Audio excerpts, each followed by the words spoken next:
नमस्कार मित्रांनो, मी एक पोस्ट टाकली होती आणि त्या पोस्टवर लिहिलं होतं खंडणीखोर महिलाच समर्थन करू शकते खंडणीखोराचं.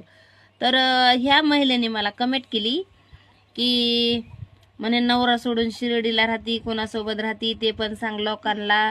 आणि काय म्हणती परत मला म्हणती तुझ्यावर कारवाई करीन माझं नाव बदनाम केल्याबद्दल. अगं तू काय कारवाई करणार आहेस? तुझ्या डोक्याला केस कमी असते तू इतक्यांचं नाव बदनाम करतीस.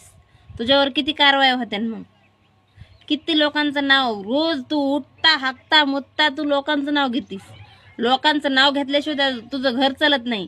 मी काय काम करते, माझा नवरा मी का सोडलाय, माझा नवरा माझ्या महाग लागलेला आहे का नाही ते मला माहिती, माझ्या अर्धे फॉलोअरला माहिती माझा नवरा कसा आहे म्हणून. पण तुझा नवरा तरी तुझ्यापाशी पाहिजे ना. दुसऱ्याच्या नवऱ्याबद्दल तू बोलतीस तर तुझा नवरा आहे का तुझ्याबद्दल? तुझ्या नवऱ्याबद्दल कोणाला काही माहिती का? माझ्या नवऱ्याबद्दल माझ्या अर्ध्या फॉलोअरला तर माहिती, आणि माझा नवरा कसा आहे तर ते सुद्धा माहिती. समजलं का? माझ्या नवऱ्याने मला सोडलेलं नाही, मी नवऱ्यापासून पळून नाही आलेली. कारण की कुणी कुणापासून पळूनच गेलेलं नाही, फक्त आम्ही अलग राहतो. समजली का? आणि तुझं नाव घेतलं नव्हतं मी, अजून तुझं नाव घेणार नाही मी. तू दुसऱ्यांचे रोज नाव घेतीस, लक्षात ठेव.